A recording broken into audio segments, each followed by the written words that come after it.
dia mempunyai karakter fighter. Di saat dia mengejar ekor, dia lombakan akan stabil.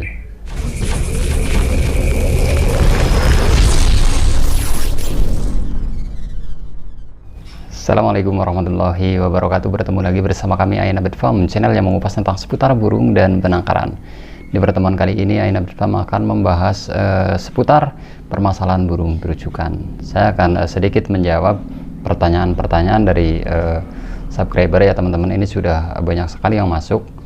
Ini saya akan menjawab satu persatu, tapi ya tidak semuanya saya jawab ya teman-teman. Nanti waktunya tidak cukup. Jadi bergantian, sekarang seputar burung terujukan dan besok seputar burung-burung yang lainnya teman-teman, karena Ainabet Farm itu mengupas seputar burung dan penangkaran tentunya.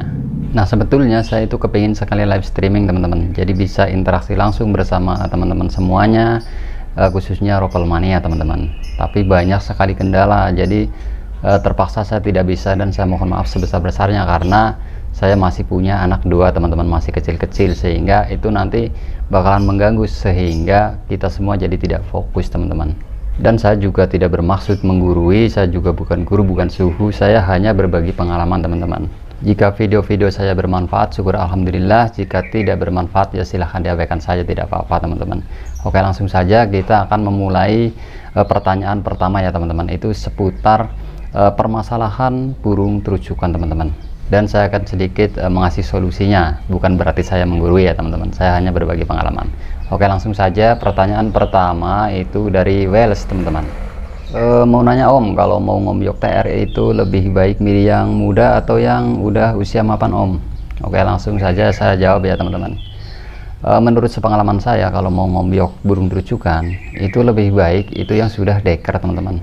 Tapi bukan berarti sudah deker itu mudah gacor juga mudah jinak, itu ya tidak teman-teman.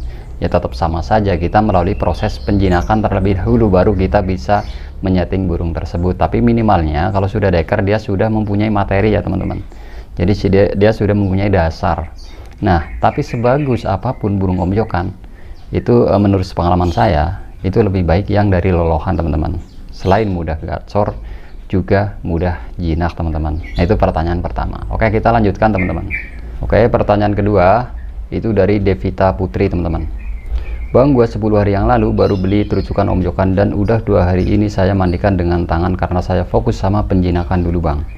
Apakah teknik dengan cara memandikan dengan tangan jauh lebih baik daripada memakai semprotan untuk penjinakan? Oke, saya jawab ya teman-teman. Kalau untuk memandikan dengan tangan itu memang jauh lebih baik teman-teman, karena itu akan cepat jinak daripada burung yang kita punya yang berasal dari ombyokan teman-teman. Akan tetapi masalah adaptasi itu ya sama saja teman-teman, karena bagaimanapun burung dari ombyokan setelah kita melalui proses penjinakan pasti akan mengalami stres yang lumayan panjang teman-teman. Jadi sabar-sabarlah kita dalam merawat burung ombyokan dalam tahap penjinakan teman-teman pastinya. Jadi kalau jawabannya itu memang lebih baik dengan cara kita pegang teman-teman. Nah, oke, kita lanjutkan pertanyaan yang ketiga teman-teman. Oke, ini ada pertanyaan dari Mas Ucup Ngesreng. TR tua deker lumayan tebal, ropel pendek-pendek tapi bervariasi. Apakah bisa disetting supaya bisa ropel panjang? Oke, saya jawab teman-teman. Kalau untuk ropel yang pendek-pendek tapi bervariasi itu sebetulnya itu lebih mudah teman-teman untuk disetting bisa ropel panjang. Nah, untuk lebih jelasnya itu sudah ada di video saya sebelumnya, saya menyeting terujukan Simbar Jati teman-teman. Nah, mungkin bisa rekomendasi buat teman-teman semuanya yang ropelnya pendek-pendek tapi bervariasi, mungkin bisa cocok untuk settingan seperti Simbar Jati teman-teman. Barangkali cocok. Kalau tidak cocok bisa dirubah lagi ya teman-teman, tapi tetap masih bisa ropel panjang kalau kita mau berusaha teman-teman. Nah, itulah jawaban dari saya. Oke, kita lanjut ke pertanyaan yang keempat teman-teman. Ini pertanyaan dari Mas Muhammad Sahid. Punya saya umur 11 bulan nggak mau bunyi, gimana solusinya bang? Nah, kalau umur sudah 11 bulan itu normalnya burung terujukan itu sudah mulai ropel ya teman-teman. Tapi pertanyaan dari Mas Muhammad ini kok belum ropel sudah 11 bulan? Berarti ini ada kesalahan. Yang pertama adalah rawatan teman-teman, dan yang kedua adalah diteliti dulu, dicek dulu burungnya masih takut sesuatu atau tidak. kalau dia tidak takut sesuatu, walaupun dia tidak dirawat secara konsisten, dia biasanya sudah tetap ropel teman-teman. Apalagi burung terucukan yang terkesan burung yang senang sekali untuk dicuekin teman-teman. Jadi ini ada beberapa faktor. Kalau tidak rawatan berarti burung ini takut sesuatu. Nah oke, kita lanjutkan ya teman-teman di pertanyaan yang selanjutnya. Ini pertanyaan dari Mas Dika Wahyu. Bang, terucuk saya nggak mau makan jangkrik, gimana tipsnya? Nah kalau untuk terucukan yang tidak mau makan jangkrik itu sebetulnya gampang teman-teman. Jadi kita tiadakan buah dulu untuk sementara waktu saja, jangan terus menerus. Jadi untuk sementara waktu kita tiadakan buahnya, jadi cukup kita memberikan fur saja. Kalau sudah memberikan fur, otomatis dia akan merasa lebih lapar teman-teman. Nah di saat dia sudah merasa lapar karena memakan fur saja, jadi dia akan doyan jangkrik nantinya. Jadi kita pancing dengan jangkrik satu dulu, nanti setelah dia doyan baru kita kasih dua. Nah setelah dia mulai lancar baru kita mulai ngasih daripada buahnya teman-teman. Nah begitu ya teman-teman. Oke, kita lanjutkan untuk pertanyaan selanjutnya. Ini pertanyaan dari Mas Baldan Soheng. Bang, mau nanya, kemarin saya beli terucuk lagi, katanya baru selesai mabung. Gimana ya cara biar gacor lagi, soalnya cuman manggil sama cok-cok aja. Terus lopernya suaranya pelan. Dikasih jangkrik nggak mau, tapi kalau udah Hongkong mau. Terima kasih sebelumnya bang. Nah sebetulnya kalau kita melihat pertanyaan ini, itu ya wajar teman-teman. Dia baru selesai mabung, bahkan dia baru pindah tempat, baru beli, otomatis dia akan membutuhkan adaptasi yang lumayan lama teman-teman. Jadi jangan langsung kita kepingin langsung dia langsung gacor, itu ya tidak bisa teman-teman. Jadi harus melalui proses. Yang penting jangan kita telat buah dan ekstra pulingnya, dan jangan dipindah-pindah dulu tempatnya teman-teman. Cukup di dalam satu, di luar satu, pasti dengan cepat dia akan beradaptasi teman-teman. Nah begitu ya teman-teman. Oke, kita lanjutkan untuk pertanyaan selanjutnya. Ini pertanyaan dari Mas Bayi Supi 92. Mau tanya bang, burung saya kalau ada pemiliknya nggak mau bunyi, tapi kalau nggak ada pemiliknya ropel terus, kenapa tuh bang? Infonya bang. Nah ini sering terjadi ya teman-teman. Ini kasus seperti ini itu sering terjadi. Nah itu diakibatkan oleh takut daripada majikannya sebetulnya. Jadi dia merasa trauma. Trauma itu ada beberapa faktor teman-teman. Bisa dimandikan secara paksa, bisa dia sering dirawat secara kurang baik dengan dari pemiliknya, merasa dia kurang baik padahal sebetulnya perawatan kita sudah baik. Tapi burung merasa tidak baik, merasa kurang baik pada dirinya, itu sehingga burung ini akan jadi merasa takut teman-teman. Jadi kalau di depan pemiliknya, di depan majikannya dia malas bunyi, dia takut bunyi karena dia merasa trauma. Tapi kalau di depan orang itu tetap biasa saja. Makanya untuk mengatasinya dia cuekin saja teman-teman. Kalau dirawat ya dirawat saja ala kadarnya, jangan terlalu berlebihan teman-teman, sehingga burung ini nanti akan terbiasa dengan pemiliknya yang terlalu cuek. Dia pun akan lebih cuek lagi untuk bunyi nantinya teman-teman. Nah begitu ya teman-teman. Oke, kita lanjutkan dengan pertanyaan selanjutnya. Ini pertanyaan dari RE King 135. Rekomendasi bang pemberian jangkrik pagi sore takarannya berapa?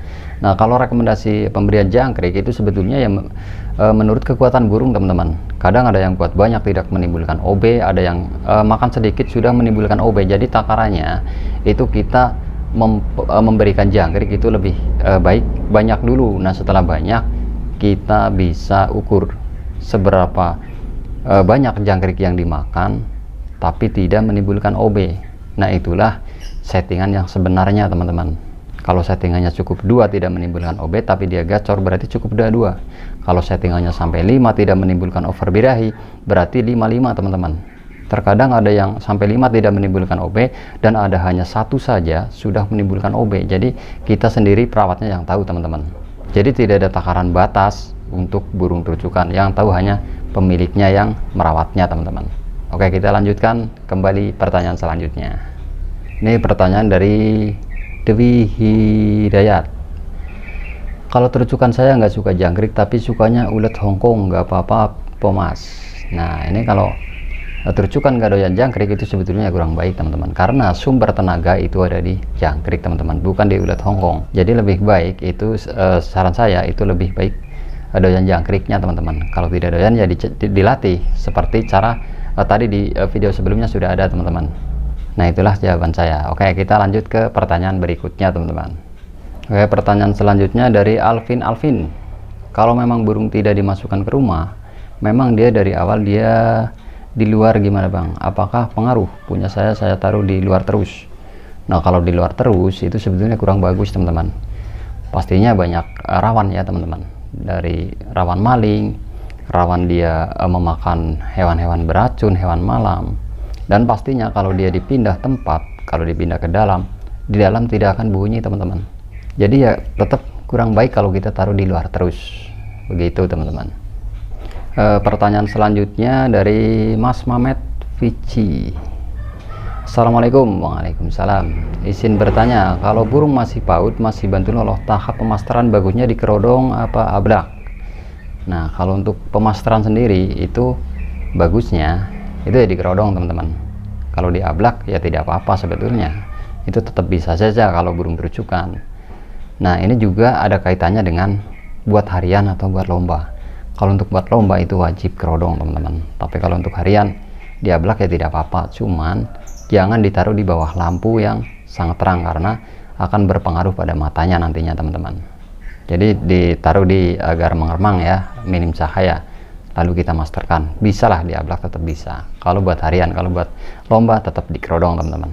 Oke ya, begitu ya, teman-teman. Oke, kita lanjut ke pertanyaan berikutnya. Oke, kita lanjutkan pertanyaan dari Mas Asmaun SRTF. Mau tanya bang, terucukan saya selalu ngejar ekor sampai turun ke bawah, tapi saat saya lombakan maksimal. Itu kenapa ya? Dan cara mengatasinya? Over birahi apa over emosi? Apa karakter sudah 2 minggu terapi sering mandi, tapi tetap kalau dengar burung sejenis bunyi dia ngejar ekor bahkan sampai rusak, tapi saat saya lombakan hasilnya memuaskan, stabil. Nah, terucukan yang model begini itu sebetulnya bagus, teman-teman. Dia mempunyai karakter fighter. Di saat dia mengejar ekor, dia lombakan akan stabil. Tapi kendalanya ada di dia selalu mengejar ekor karena dia melihat burung sejenis maupun mendengar burung sejenis. Biasanya kalau mendengar saja itu tidak begitu pengaruh, tapi kalau melihat dia akan ngejar ekor karena dia birahinya cukup tinggi, teman-teman. Jadi dia bukan emosinya yang cukup tinggi, tapi dia birahinya yang cukup tinggi. Nah, ini cara mengatasinya, dia cukup sering mandikan dengan air es, teman-teman. Dan kita memangkas extra fooding, juga kita memberikan buah timun ataupun pepaya, teman-teman. Ini sudah cukup. Nah, terkecuali mau berangkat lomba, kita baru memberikan extra fooding untuk sebagai tenaganya. Nah, setelah dia lomba, kita turunkan lagi dengan mandi air es, juga pemberian timun juga pepaya, teman-teman. Nah, dengan cara seperti ini dia akan lebih stabil nantinya. Oke, kita lanjutkan dengan pertanyaan yang lain. Oke, pertanyaan selanjutnya dari Mas Danang Juwana. Mas, burung terucukan saya masih PAUD dari ombyokan, biar cepet gacor bagaimana mas? Nah, ini pastinya susah, teman-teman. Udah dari ombyokan walaupun masih PAUD ya kita harus melalui proses. Pastinya kita melalui rawatan terlebih dahulu, melalui penjinakan terlebih dahulu, baru bisa kita setting, teman-teman. Jadi kalau untuk Mas Danang ini harus sabar ya. Jadi kita harus rawat dulu, baru kita mulai tahap penyetingan. Begitu ya, teman-teman. Oke, kita lanjut di pertanyaan berikutnya. Oke, di pertanyaan berikutnya dari Marianto Maria. Guru mohon sarannya. Wah, saya bukan guru, teman-teman. Saya hanya orang biasa saja. Terucuk cabut bulu, gimana caranya supaya tidak cabut bulu lagi? Nah, ini sudah ada ya, teman-teman. Ini sudah ada di video yang dia tanyakan. Tinggal ditonton saja gimana caranya supaya tidak cabut bulu lagi. Itu sudah jelas 99% bisa sembuh dengan cara seperti itu. Itu sudah ada di videonya. Oke, kita lanjutkan di pertanyaan berikutnya. Oke, pertanyaan selanjutnya dari Mas Edi Sudrajat. Kalau terucukan dikasih ulet Hongkong sama jangkrik, boleh nggak mas kalau lagi tumbuh ekor habis dicabut? Nah, ini kalau habis dicabut itu dicabutnya karena apa? Karena kalau dicabutnya karena over birahi itu ya jangan terlalu banyak memberikan extra fooding jenis jangkrik juga ulet Hongkongnya. Tapi kalau dicabutnya karena rusak bukan over birahi, itu boleh diberikan lebih banyak, teman-teman. Itu tidak masalah. Oke ya, begitu ya. Oke, kita lanjutkan di pertanyaan berikutnya. Oke, pertanyaan selanjutnya dari Mas Taufik HD. Bang, aku punya terucukan lolohan umur 4 bulan. Itu burung kok ngejar ekor terus. Minta solusinya bang, terima kasih. Nah, kalau umur 4 bulan burung terucukan sudah mengejar ekor, itu ada beberapa faktor ya teman-teman. Jadi dia biasanya sering melihat burung sejenis. Jadi dia ngejar ekor karena dia mempunyai tingkat vektor berarti. Nah, kalau dia terlalu banyak memakan extra fooding juga bisa menyebabkan ngejar ekor. Jadi dia tinggi birahi teman-teman. Walaupun di umur segitu, kalau kita memberikan extra fooding terlalu berlebihan, itu juga akan berakibat menimbulkan over birahi dini. Itu juga bisa teman-teman. Jadi hindari hal seperti itu. Jadi jangan ditempel burung sejenis, jangan melihat burung sejenis, juga jangan mengasih extra fooding terlalu berlebih. Kasihlah buah yang bisa menurunkan birahi, buah timun maupun buah pepaya diselang-seling. Kalau sudah sembuh, boleh kita normalkan kembali dengan settingan semula. Begitu. Oke, kita lanjutkan dengan pertanyaan selanjutnya. Oke, pertanyaan berikutnya dari Ibu Bapak. Nah, Mas Aina kasih infonya. Dulunya bisa kuat main lost point, sekarang cuman poin batasan karena pendek-pendek. Gimana cara pemulihannya? Salam ropel uklik-uklik. Nah, ini kalau biasanya bisa lost point, sekarang kok bisa cuman poin batasan. Itu juga ada beberapa faktor. Biasanya karena dia mau mabung, bisa jadi karena pengaruh cuaca, bisa jadi teman-teman. Jadi tidak usah dirubah untuk settingannya, nunggu dia stabil. Artinya kalau pengaruh cuaca dia akan segera stabil. Kalau pengaruh dia mau mabung, berarti kita harus sabar teman-teman, karena harus melalui proses mabung dulu. Berarti kita harus merubah daripada settingannya. Nah, begitu ya teman-teman. Oke, kita lanjutkan dengan pertanyaan selanjutnya. Oke, pertanyaan selanjutnya dari Mas Zidan Muhammad. Om, kalau terucuk ngejar orang, cara ngatasinya gimana? Nah, kalau terucukan ngejar orang itu biasanya terucukan ini terlalu dimanja teman-teman. Jadi dia terlalu jinak dan sama kita terlalu dimanja, sehingga dia melihat orang akan mengejar teman-teman. Jadi cuekin saja, taruh yang agak tinggi, jangan yang rendah tapi agak tinggi. Ngasih jangkriknya jangan pakai tangan dan jangan sering digoda. Pasti burung ini akan sembuh nantinya. Kita cuekin saja. Begitu. Oke, kita lanjutkan dengan pertanyaan selanjutnya. Pertanyaan selanjutnya dari Mas Cindy Ambarawa. Om tanya, kalau terucuk setengah mapan umur 5 bulan kok belum bisa garudo? Umur 5 bulan ya teman-teman. Umur 5 bulan ya belum bisa. Kalaupun ada, itu jarang teman-teman. Tapi kalau umur 5 bulan itu belum mengalami masa mabung, jadi dia belum bisa garuda. Walaupun ada, tapi masih jarang sekali. Jadi tetap harus sabar ya Mas Cindy. Jadi harus sabar merawatnya, nanti juga akan garuda sendiri.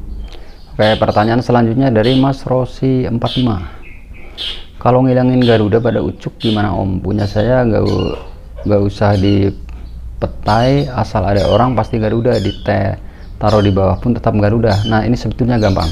Jadi kita cuekin saja ini burung, taruh yang tinggi, jangan yang di tempat rendah, tapi taruh yang tinggi. Hindari kita nyetrekin dengan tangan maupun hindari kita menggoda burung tersebut. Dia akan sembuh sendiri teman-teman. Silahkan boleh dicoba. Nah, mungkin itu yang bisa kami sampaikan tentang pertanyaan-pertanyaan ini. Semoga bisa bermanfaat buat kicauannya seluruh Nusantara. Besok lain kali kita bisa sambung lagi untuk pertanyaan-pertanyaan yang lain teman-teman, tentunya dengan seputar burung dan penangkaran. Salam lestari. Assalamualaikum warahmatullahi wabarakatuh.